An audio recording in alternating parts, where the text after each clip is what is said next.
Hello Internet, so yeah, Tekken here. I changed my sitting position because the floor was destroying my butt. So now I'm sitting in the N7 chair because it's way more comfortable. So yeah, we're on Gamecube games now, and we're starting with Battalion Wars on the Gamecube.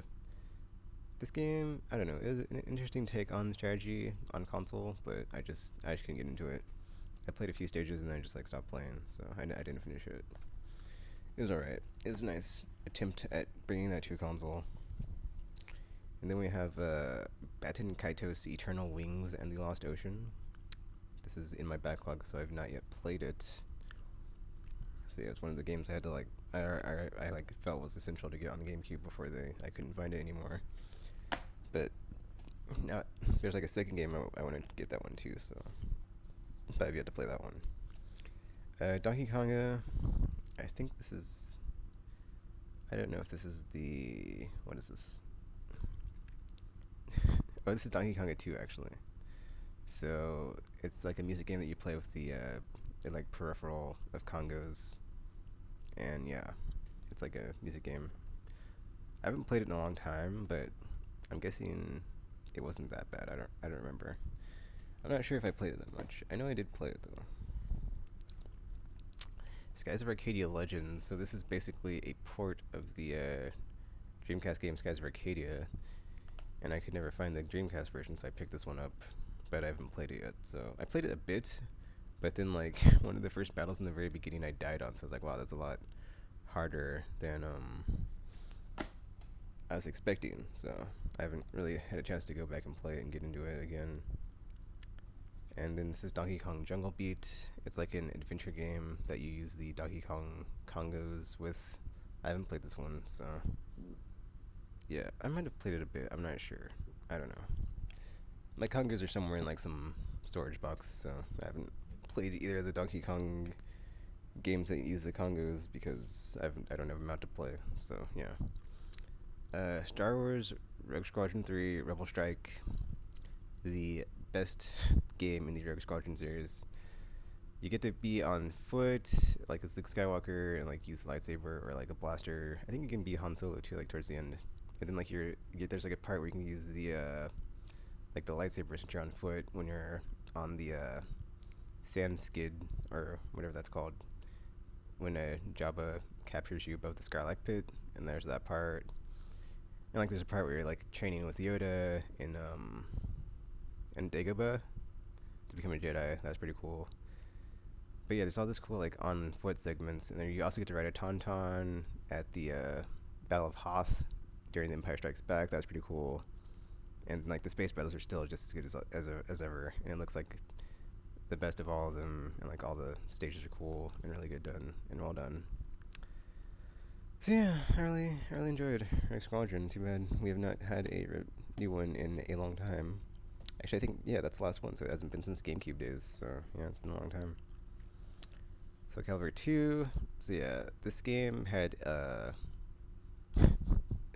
bonus characters depending on what platform you got it on. So it had Spawn for Xbox, Heihachi for PS2, and then Link for GameCube. So of course I got the GameCube version because it has Link in it. So I mean, come on, Link in a fighting game. So that's pretty fun. And you know, I did not enjoy it as much as the first Soul Calibur. Like it's still a good game, but I don't know. Like Soul Calibur 1 to me is just like I don't know. Like after I played this one, and then I got unlocked everything, but the story mode just felt very tagged on. I think that's what it was. And then like after 3, I didn't really play it that much, and like after 3, I just kind of I fell out of the series. So I haven't played a Soul Calibur since Soul Calibur 3. So 4 and 5 I have not even checked out. SSX Tricky. I have like a huge SSX fan, so I had to get this. But I got it on the GameCube and not the PS2, so because it was like $10 or something. It was on sale one day or something. It was like really cheap, so it's like, oh, I'll just get it on here since it's basically the same game, just different controls. So yeah, I think I did unlock everything or whatever. So, but yeah, the only real difference is the controls. So, oh, then yeah, Star Wars Rogue Squadron 2 Rogue Leader. This is basically like Rogue Squadron 3, but it's all vehicles. So yeah, and It's basically like Rogue Squadron in the game or the 64, but just better graphics and a bunch of different stages and stuff. Actually, there's like a cool like commentary mode for like some of the stages on this, and like a cool behind the scenes thing, and you can unlock some of the like old arcade Star Wars games. It was pretty fun. I enjoyed it. I love the Rogue Squadron games, like I said, so I always enjoy those.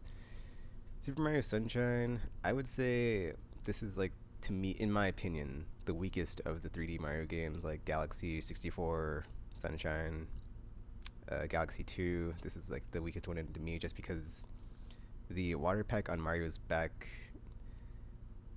I don't know, it's not like it didn't add to the platforming, it felt like it was too, what's the word? Well, there's like a word I can't think of, whatever. But then like also there's like technical issues in this game that are not in the other games, so or it's like the other ones are flawless. This one, there's like cameras get stuck behind walls, and like, or the camera just doesn't like rotate like it should, so it just feels a bit off. It's not as, dare I say, perfect as the other ones, so it just felt like it just didn't have that like fine coat of finish as the other ones do. It was still like, I still enjoyed playing through it though.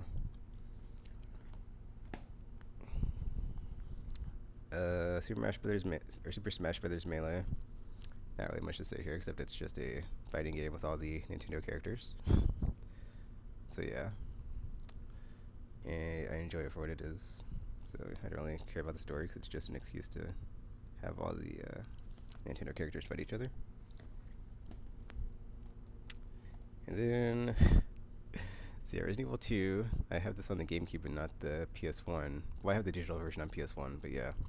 I think I bought this one because it was like $5 or something, like really cheap. And I think I read online somewhere that like this version has other stuff that the previous version doesn't have on PS1 or something. So you can like start it off in, I don't know, there's like some really super easy mode you can put it on. And there's also an arrange mode that basically puts items in like random locations. And then one time I think I started it up, and one of the first things I found was like the submachine guns. That was pretty cool. So yeah, that's always fun. Resident Evil 2 also is like my favorite of, well, before 4, of like the old school Resident Evils. Like 2 is my favorite of like 1 through 3. So yeah, well, I guess Code Veronica, if you count that.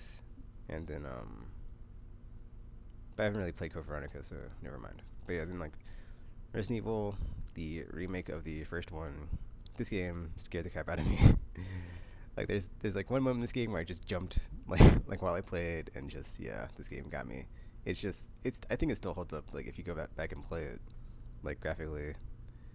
But yeah, it's really good, like really good looking, but it's super hard. Like, well, to me anyway. I've never been able to finish Resident Evil, the first game, so I always either get stuck or die. So yeah, if I was stuck in Spencer Estate Mansion, I would not make it out. Continuing Resident Evil, we have Resident Evil 0. I also did not finish this game. I got, where did I get to? I'm trying to think. Because I got past the part where like you have to help Rebecca up after she falls through that hole. But then, I'm trying to think where I stopped playing. I don't remember. But yeah, like I said in earlier videos, like just puzzles will always impede me in my progress through games. So I'm sure there was something that I got stuck on later on, or some door or something. So, and then we have Pikmin. I don't have Pikmin 2, so I'm always thinking of if I should buy the Wii version of that game. The, like, I think it's called the Wii Selects or something for the Wii. It's got like the ports of the GameCube games with Wii controls of Pikmin 2, but I never really played the first one. I played it a bit, but then I just stopped. So I might go back to it. I don't know. It was interesting, and I did enjoy what I played. I like how it had like a whole like timer of you had a certain amount of time to get all your pieces for your spaceship before like you had game over. So it was like a different concept on that. What is this? Paper Mario: The Thousand Year Door. I picked this up because like I had a lot of people heard a lot of people say it was like really good, and like it's basically just a JRPG with Mario or Nintendo characters. So I thought that was cool, but I haven't played it, so yeah, I don't know how awesome that is or not. I guess like also Paper Mario on 64. that game, I guess it's just like a continuation of that series. So I think I got that on Virtual Console. I'm pretty sure I do. And then we have Naruto Clash of Ninja, a fun fighting game with the Naruto characters. This doesn't go very far, I don't think, into the into the TV series. It's only like the first maybe arc of the series with what's that guy's name? I don't know. The guy. I'm not gonna talk about it. Whatever. I'm just gonna keep on going. So yeah, Metroid Prime Echoes, or Metroid Prime 2 Echoes. Metroid Prime is or the first Metroid Prime is like one of my favorite games because it's just, I thought it was a really cool take on the first person like game because it's like the hub world and a bunch of different, or just like how every environment is connected and you just like go through it and you're always in first person and it just felt really cool to like explore that place and how you can like scan stuff and you're just always in the Samus's visor and like you can morph into or morph into the morph ball or roll up into a morph ball, however you say that. But yeah, 2 I don't know. I'm trying to think how far I got into before I stopped playing because I was playing it and I didn't finish it. Like 1 is the only one I finished, and then I always want to go back and play 2 before I start 3, so I haven't even played 3. Well, I think I played 1, which is on 3 or something, or I got the trilogy of like 1 through 3 on the Wii, so yeah, but I haven't played 2. And then Metroid Prime, definitely in my top 20, just so good. Like, yeah, first person, sci-fi, space exploration, at least on planet exploration, which you don't get very much of. And like the whole scanning thing and like finding out enemies' weaknesses by like reading about them after you scan them and like the little text stuff. And I guess that was the other thing, was just like the sense of like derelict planet, because like it's empty and like there's no dialogue really because Samus never really says anything. You're always like just reading these logs of stuff. So I thought that was really cool. Like the atmosphere was just perfect. It just felt very like desolate and alone the whole time. And I enjoyed it. And then we have Metal Gear Solid Twin Snakes, the GameCube. I guess you'd call it a remake or a port or something. It's basically the same game, but in the Sons of Liberty engine. So yeah. I enjoyed it. I know, whatever. Some people say it's not as good as the PS1 one, but I like this one more just because like the graphics are better and the cutscenes have like ridiculous over the topness that kind of matches the ridiculous over the topness that Metal Gear has kind of become over time. So, well, I guess not all the time, but you know, a lot of the time. Mario Kart Double Dash. This is my last console Mario Kart game because I played it and then I don't think I unlocked everything and I just like didn't care to keep playing or something. I don't know. Or just like what I said with like the Mario Kart DS, it's like it's just, well, this one's different though because you get 2 drivers, so that was cool. But like I don't really feel the need to keep playing this series anymore because it's kind of everyone that comes out, it's just more of the same thing where it's like, okay, race through stages and power ups and what have you, but nothing really ever changes there. So, and then Wind Waker, I got really far in this game, and then I just like stopped playing one day because it just, yeah, I don't know. It was that ocean, man. There's like nothing in it when you're just sailing out there, and there's just like lots of empty spaces in the game where it just felt kind of boring. So I want to go back to it because people say it's really like one of the best ones. And there's like an HD remake on the Wii U coming, so it'd be nice to play that before this one, or this one before that one's out. And I'm like, man, I haven't played the original yet, or finished it anyway. I played it, I just didn't finish it. Ikaruga, this game is pretty fun, but I cannot play it as awesomely as people on YouTube with awesome videos of them playing it with like no damage and just like perfectly going through a stage with S rank and stuff.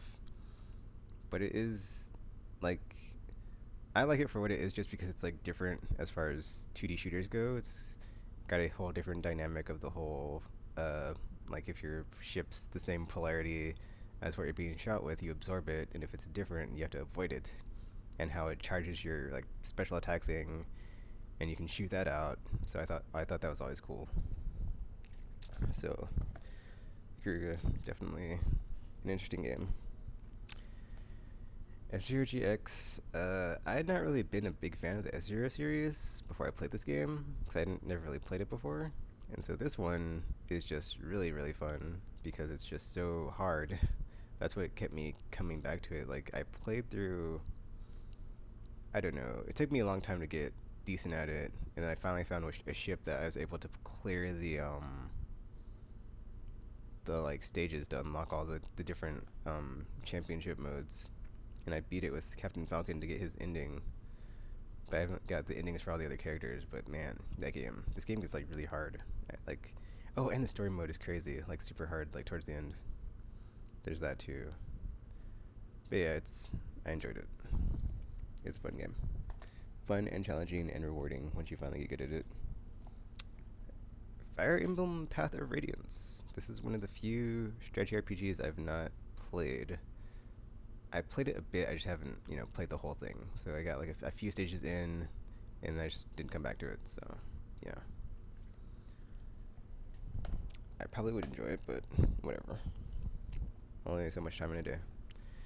Eternal Darkness, I played this game, and I got through the first stage, and then I think you start out as, who you start as the second stage? I think it was Cleopatra, and then I stopped playing after that. Like, I didn't come back to it because I just wanted to play through the first stage to like see what it was all about, and that was pretty cool. But then I didn't go back to it to play through the rest of the stages, so I need to go back to this game and play because everybody says it's awesome.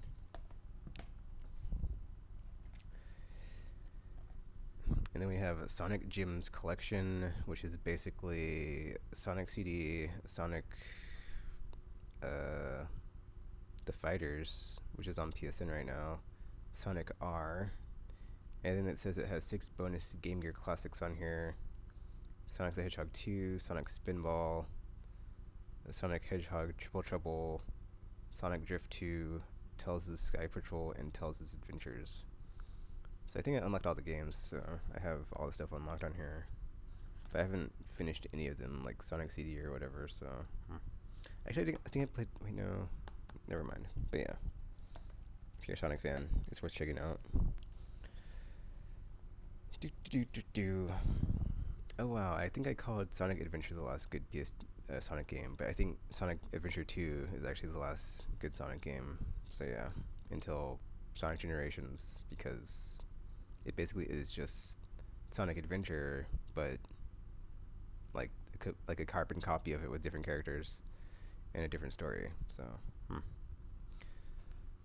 I think I finished it with Sonic. I didn't finish Shadow's story, so I don't know how that ends. So, it is kind of ridiculous that there's like yeah, I'm not gonna touch it. It's Sonic. Try not to make too much sense out of that. Take it with a grain of salt. That's it for GameCube games. Come back with Xbox One games.